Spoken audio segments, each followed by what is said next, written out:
मुझे लगता है आप मेरा उनका झगड़ा करवाना चाहते हैं, मैं उनसे झगड़ा नहीं करना चाहता। नेता मान्यवर साहब श्री काशीराम से सीखा है कि किसी का वजूद बनाने के चक्कर में अपना वजूद खत्म नहीं करना चाहिए। तो हम मजबूती से लड़ेंगे। मैं सीटों की जानकारी आपको दे देता हूं। मैं चंद्रशेखर आजाद एक युवा हूं और मैंने सिर्फ जीवन में लड़ना सीखा, परेशानियों से, समस्याओं से, जहां जुल्म जाति अन्याय अत्याचार हुआ उनसे लड़ना सीखा। कभी मैंने व्यक्तिगत सुख, राजनीतिक सुख की परवाह नहीं की। जब मैं पिछली बार मीडिया के जैसे साथियों से बात कर रहा था तो मैं भावुक भी हो गया। भावुक इसलिए हुआ क्योंकि पिछले 5 साल में मैंने बहुत कुछ खोया है और जब कोई कुछ खोता है तो उसको दर्द, उसको एहसास होता है। इस 5 साल में चाहे वो हाथरस का मामला हो, कौन अपनी बहनों को जिंदा जलते देखता है, वो भी कचरे की तरह। चाहे वो प्रयागराज का मामला हो, चाहे वो उन्नाव का मामला हो, चाहे वो आगरा के भाई अरुण वाल्मीकि का मामला हो कि पुलिस जो है पीट पीट के किसी को मार देती है। 30 दिन की जच्चा होने के बाद उस बहन को के कुंडल तक जो है नोच लेती है, उसको पीटती है। चाहे सब्बीरपुर का मामला हो, झुका तो मैं सरकार से तब भी नहीं जब मैं 16 महीने जेल में रहा, जब मैंने रासुका झेली। इसी महीने CNPR NRC का आंदोलन हुआ था पिछले कुछ दिनों पहले और 16 तारीख की रात को मैं छूटा था। तो डरा तो मैं इस केंद्र की सरकार से भी नहीं। मेरा डर सिर्फ ये था कि अगर विपक्ष के बिखराव की वजह से भारतीय जनता पार्टी सत्ता में दोबारा लौटती है तो इसका खामियाजा मुझे नहीं, मेरे जैसे लाखों निर्दोष लोगों को भुगतना पड़ेगा। ये मेरा दर्द था। लेकिन मैं समझता हूं कि इस पिछले 2 महीने के समय में चंद्रशेखर आजाद अपना एटीट्यूड ही खो बैठा है। उसे लगता है कि जो ट्विटर, फेसबुक वाले नेता हैं जो सिर्फ घर में बैठ के ट्वीट करते हैं, जो 5 साल कभी फील्ड में नहीं आते हैं, जो सिर्फ वोट की राजनीति करते हैं, उनको भी ऐसी राजनीति की जरूरत है। लेकिन मैं गलत था। मैं समझता हूं हमारी ताकत भीम आर्मी आजाद समाज पार्टी के लाखों कार्यकर्ता हैं जिन्होंने सरकार से मोर्चा लिया और विपक्षी भूमिका अदा की है। कोई मामला हो, किसानों का हो, कोई नेता हो किसी पार्टी का, चाहे आज वो विकल्प के रूप में हो, कुछ भी हो, किसी को आपने सड़क पे नहीं देखा होगा। चाहे वो लखीमपुर खीरी का मामला हो, 7 घंटे मोटरसाइकिल चला के मैं गया अकेला, जान की परवाह न करते हुए। चाहे वो पूरे देश में साइन बाग बनाने की बात हो, मैं अकेला व्यक्ति ऐसा था जो मुस्लिम भाई की लड़ाई में जब कोई छू भी नहीं रहा था तो मैं 27 दिन जेल में रहा और मैंने 250 लाठियां खाई। ये सारी चीजें संघर्ष की हैं, लेकिन कभी मैंने स्वाभिमान से समझौता नहीं किया और मैं आज भी समझौता नहीं करूंगा। हमने तय किया है कि आजाद समाज पार्टी अपने बलबूते जो उन्होंने आज तक काम किया है, उस काम के बलबूते जिसकी लड़ाई आज तक उन्होंने लड़ी है, उन माओं के, उन बहनों के विश्वास के भरोसे, उन बुजुर्गों के आशीर्वाद के भरोसे, बाबा साहब अम्बेडकर और मान्यवर काशीराम साहब की विचारधारा के भरोसे उत्तर प्रदेश में चुनाव में जाएगी। और मैं एक युवा हूं, अगर आज मैं डर जाता हूं, स्थापित नेताओं के सामने घुटने टेक देता हूं, तो मैं समझता हूं कल कोई गरीब युवा हिम्मत नहीं दिखा पाएगा, वो हौसला नहीं कर पाएगा कि वो परिवर्तन के लिए लड़े और वो तमाम तरह की ताकतों के खिलाफ खड़ा होकर अपने देश के बारे में सोचे। आज सबको सिर्फ सत्ता से मतलब है, लेकिन हमारी लड़ाई कभी सत्ता की रही नहीं। हमारी लड़ाई तो सत्ता के साथ व्यवस्था परिवर्तन की है। और आज जो गठबंधन जो सामाजिक न्याय की बात कर रहा है वो कितना खोखला है, बिना दलितों की बात आप अच्छी तरह जानते हैं। तो हम ये समझते हैं क्योंकि पिछले 2 महीने में हमारे साथ छल हुआ, हम राजनीति को समझ नहीं पाए क्योंकि हम नए लोग हैं, ईमानदार लोग हैं। हमारे लिए राजनीति इसी तरह की चीजें थी जिस तरह हम सामाजिक आंदोलन चलाते थे। कुछ लोगों के लिए ये हंसी का विषय भी होगा कि भाई चंद्रशेखर को उन्होंने बेवकूफ बना दिया, किसी और ने बेवकूफ बना दिया। मैं समझता हूं मेरे जैसे लाखों चंद्रशेखर इस देश में तमाम तरह की गुलामी, बेबसी के शिकार, और वो परिवर्तन करना चाहते हैं, बस उनको अवसर की तलाश।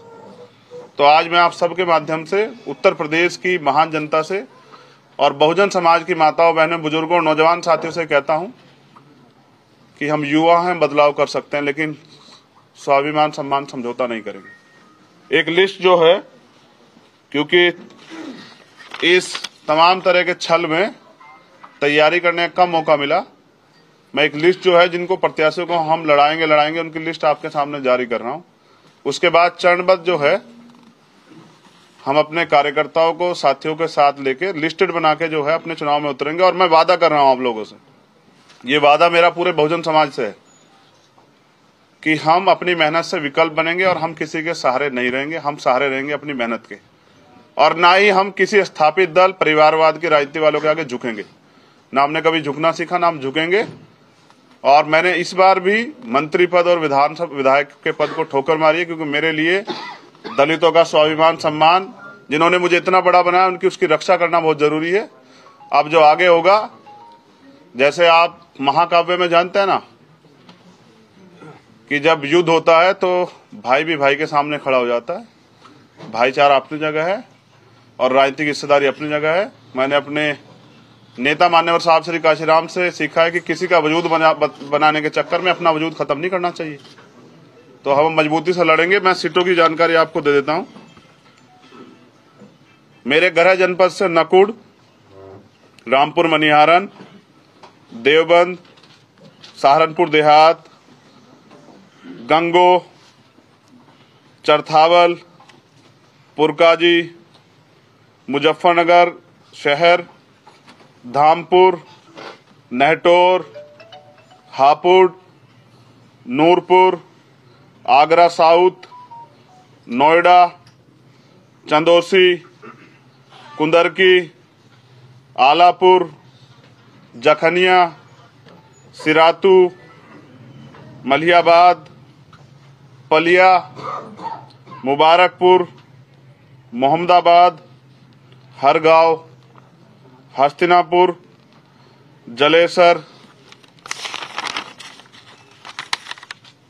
एतमादपुर, खुर्जा, मेरठ कैंट, सगड़ी, जयसिंहपुर, तिरवा और माठ।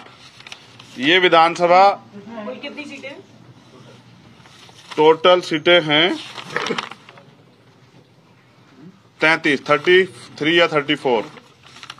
कंफ्यूजन एक नाम में हो सकता डबल हो, तो मैंने पढ़ दी पहले। अभी ये मैंने वो घोषणा की जिन पे हम लोग लड़ने के लिए, जिन पे हमसे बात हुई थी, बाद में हमसे छल हुआ, जिन पे हमने तैयारी की थी। लेकिन ऐसा नहीं, भीमार में आजाद समाज पार्टी कार्यकर्ता हर विधानसभा पे, और हमने साबित किया था जब बुलंदशहर उपचुनाव हुआ कि बड़े बड़े दल जो आज अहंकार में हैं, वो तीसरे चौथे पांचवें नंबर पे थे, हम तीसरे नंबर पे थे। हमने आज जो कुछ प्राप्त किया है अपनी मेहनत से प्राप्त किया है, खैरात में नहीं प्राप्त किया है। और अगर आज युवाओं के इस लड़ाई में मैं कमजोर पड़ गया ना, मैंने फिर कहा कि फिर कोई सत्ता के आगे लड़ेगा नहीं, फिर कोई भगत सिंह नहीं पैदा होगा, फिर कोई उधम सिंह नहीं पैदा होगा। तो मेरी लड़ाई ईमानदारी की है, मेरी लड़ाई सत्य की है, और सत्य कभी पराजित नहीं हुआ है। मैं ये भी वादा करता हूं कि जब चुनाव के रिजल्ट आएंगे तो आप देखिए आजाद समाज पार्टी अपनी ताकत मेहनत से ये साबित करेगी। और जब सरकार बनाने के लिए किसी को हमारी जरूरत पड़ेगी, तब हम भाजपा को रोकने के लिए फिर सबकी मदद करेंगे। लेकिन अहंकार अच्छा नहीं होता है। तो आप यहाँ सब आए, आपका बहुत बहुत धन्यवाद। अब आपका कोई भी क्वेश्चन है तो आप अपने रख सकते हैं। बात कर रहे हैं, आपके साथ किसने धोखा किया और क्या होता जो आप मंजूर कर पाते, जो आपको लगता है कि धोखा नहीं हुआ, लेकिन आपको नहीं हुआ तो आपको लगता है कि धोखा हो गया? देखिए, मैं समझता हूँ जब आप अपनी बात से पलटते हैं ना, तो आप धोखा करते हैं। मैंने कभी नहीं बोला, लेकिन मैं आज बताता हूँ कि मेरे साथ 25 सीटों पे वार्ता हुई थी। इसके पीछे कारण भी बता देता हूं। कारण ये था कि इस उत्तर प्रदेश में अपनी पार्टी रिकॉग्नाइज कराने के लिए आपको कम से कम 14 एमएलए जीतने पड़ेंगे, या फिर आपको 80 लाख वोट चाहिए। तो 14 एमएलए लड़के 14 एमएलए नहीं जीते जाते। इसलिए मेरी पहली वार्ता 25 सीटों पे हुई थी और मुझे विश्वास दिला गया था कि आपके साथ धोखा नहीं होगा। आज मैं एक बड़ी लाइन खींचता हूं, मैं कभी इसका जिक्र नहीं करूंगा। मैंने बंद कमरे की बात को बाहर नहीं लाया था, लेकिन ये गलती जिनके द्वारा हुई है, चुनाव के बाद उनको इस बात का पछतावा होगा, मेरा वादा है। कुल कितनी सीटों पर आप चुनाव लड़ेंगे? सभी सीटों पे चुनाव लड़ेंगे। आज शाम के टाइम में हो सकता है आपको कोई बड़ी खबर भी दे दूं, क्योंकि ये तो मैंने घोषणा उनकी की है, जिन सीटों पे मुझे चुनाव लड़ना ही लड़ना, इनको हम नहीं छोड़ने वाले। ये 33 सीटें वो हैं। हाँ। अब आप केवल अकेले ही लड़ेंगे या किसी से गठबंधन? मैंने क्या कहा अब आप केवल कि आज का समय दिया गया था 18 तारीख तक का। जिन नेताजी के पास मैं गया था कि हम उत्तर प्रदेश में भारतीय जनता पार्टी को रोक दे, तो उनके साथ नहीं जा रहे हैं। इस बात की घोषणा मैंने आज कर दी है कि उनके साथ नहीं जा रहे हैं। और अब तो वो अगर 100 सीट देके बुलाएंगे तो भी नहीं जाएंगे, क्योंकि लड़ाई स्वाभिमान सम्मान की। ऐसी खबर छपी है कि भाई की तरह सहायता कर सकते हैं अखिलेश यादव। हाँ, सहायता करेंगे, सहायता करने के लिए तो गए थे, लेकिन भाई की तरह वकील तो आपका सम्मान रखा जाएगा। वकील है हम और पढ़े लिखे हैं। सहयोग की भावना में और तंज की भाषा को समझते हैं। आपने ज्यादातर पश्चिमी उत्तर प्रदेश की सीटों पर घोषणा कर दी है, मगर दादरी और जेवर जैसी अभी विधानसभा रह रही है, तो इसका मैंने क्या कहा कि बाकी सीटों की जानकारी, क्योंकि अगर हो सकता है आज के बाद हमें आप सुनना चाहेंगे तो जरूर देंगे। डिजिटल का दौर है। भीम आर्मी आजाद समाज पार्टी के कार्यकर्ता बहुत मजबूत है, गांव-गांव तक है। तो शाम तक किसी से गठबंधन आपने कहा कि जिनसे बात हो रही थी उनसे नहीं, बाकी के लिए विकल्प खुला है क्या? जी, खुला है, बिल्कुल सत्य है। और छोटे छोटे दल अभी 50 की संख्या में मेरे ऑफिस पे बैठे हुए हैं, लेकिन आज मैंने समय दिया था, आपसे बात करनी थी, वो बात क्लियर करनी थी जहां लड़ाई लड़ी गई थी। लेकिन मैं समझता हूं, एक साथी हमारे वहां हैं जिन्होंने कहा कि मैं अपने हिस्से की 2 सीट दे दूंगा। मैं उनको ये वादा करता हूं कि जिस सीट से वो लड़ेंगे, आजाद समाज पार्टी वहां प्रत्याशी नहीं उतारेगी, मैं उनका समर्थन करूंगा, क्योंकि मेरी लड़ाई आरएसएस और भाजपा से थी, उनसे तो कभी थी नहीं। और भी अगर स्वामी प्रसाद मौर्य जहां लड़ेंगे, मैं वहां भी उनका समर्थन करूंगा, मैं उनके खिलाफ प्रत्याशी नहीं उतारूंगा। मेरी लड़ाई जो है वो बहुजन समाज के लोगों से नहीं, वो आरएसएस बीजेपी के लोगों से है, और मैं उसको लड़ूंगा। अखिलेश यादव से ये पूछा गया कि गठबंधन में उन्होंने 2 सीटें, उन्होंने आरोप आप पर लगाया, जब 2 सीटों की देने की बात हुई तो वो किसी से फोन पर बात करने के लिए गए और उसके बाद उन्होंने मना कर दिया। वो आप ही पर कह रहे हैं, किससे बात हुई थी आपकी तक? देखिए, यही तो पीड़ा है कि जब आदमी व्यक्ति की पहचान नहीं कर पाता तो फिर उसका खामियाजा भुगतना पड़ता है। अभी जो लोग उनके पास आए वो पहले कौन से दल में थे? मैं ये समझता हूं कि हमारे यहाँ लोकतंत्र है और हमारे यहाँ फैसले भीम आर्मी की टीम लेती है। आजाद समाज पार्टी हमारा राजनीतिक दल है, लेकिन हमारी असली ताकत भीम आर्मी है, और हम जो भी फैसला लेते हैं, देखिए आप भी अगर मेरे पास आए किसी प्रस्ताव को लेके और उस प्रस्ताव से ऊपर नीचे कहीं बात होगी, तो क्या आप अपने आप फैसला ले लेंगे? मैंने फैसला इसलिए लिया क्योंकि मुझे पूछना था, जिस प्रस्ताव पे मैं गया था उस प्रस्ताव को वहां खत्म कर दिया गया, एक नया प्रस्ताव आया, तो मुझे पूछना था उन लोगों से जो हमारे लीडर्स हैं भीम आर्मी के, कि भाई अब हमारा ये प्रस्ताव है, हमें क्या निर्णय लेना है। और जब उन्होंने कहा कि आपको अपने स्वाभिमान सम्मान की रक्षा करनी है, तो मैंने मना कर दिया कि मेरे लिए विधायक और मंत्री पद का कोई पद मायने नहीं रखता, मैं इसको ठोकर मारता हूँ।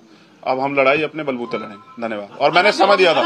कौन सी के पास आप गए थे, उन्होंने कहा था कि हम दलितों की बात करते हैं, उनका विकास करेंगे, उनके अधिकार की बात करते हैं। क्या वो कुछ भटक गए हैं अखिलेश जी दलितों को लेकर? ये मीडिया के साथ ही बैठे, मैं पूछना चाहता हूँ, क्या पूरे अब तक के मैनिफेस्टो में दलितों के लिए एक कार्य आपने देखा? जितनी बातें आज तक उन्होंने की सभी उस पर क्या एक नीति दलितों के विकास के लिए बताई? तो मैं समझता हूं कि मैं उनपे अब बात नहीं करना चाहता। आप, मुझे लगता है उनको और मुझे एक सेकंड, मुझे लगता है आप मेरा उनका झगड़ा करवाना चाहते हैं, मैं उनसे झगड़ा नहीं करना चाहता। सर, एक आखिरी सवाल, आपने समाजवादी पार्टी पर बोला, आपने बीजेपी पे बोला जी, कांग्रेस पे खामोश। मैं ये पूछना चाहता हूँ, कांग्रेस से गठबंधन हो रहा है नहीं? मैं ये पूछना चाहता हूँ, क्या यहाँ कांग्रेस की सरकार है? नहीं, आपका गठबंधन। मैं क्या कह रहा हूँ ये बताइए ना। समाजवादी पार्टी के साथ तो गठबंधन पे आप मुझसे पूछ रहे हैं, मैं क्या कह रहा हूँ? पिछले 3 नहीं हो रहा है, नहीं हो रहा है। मैं क्या कह रहा हूँ, बड़ी बात यह है सर, लेकिन बीजेपी को रोकेंगे कैसे इंडिविजुअल? मैं ये पूछना चाहता हूँ, ये जो नेता जो 5 साल घर से नहीं निकले, इनके पास क्या है रोकने के लिए? और अगर आप ये कह रहे हैं तो मैंने उन समाज के लिए काम किया है जो 85% है प्रदेश में, तो मैं अपनी लड़ाई जो मैंने लड़ी है उनसे अपनी हिस्सेदारी के लिए पूछूंगा कि क्या एक गरीब के बेटे को आपकी लड़ाई आगे बढ़ाने का अधिकार नहीं है क्या? उन्होंने मुझे कभी पंचायत चुनाव में निराश नहीं किया और मुझे उम्मीद है मुझे विधानसभा चुनाव में निराश नहीं करेंगे।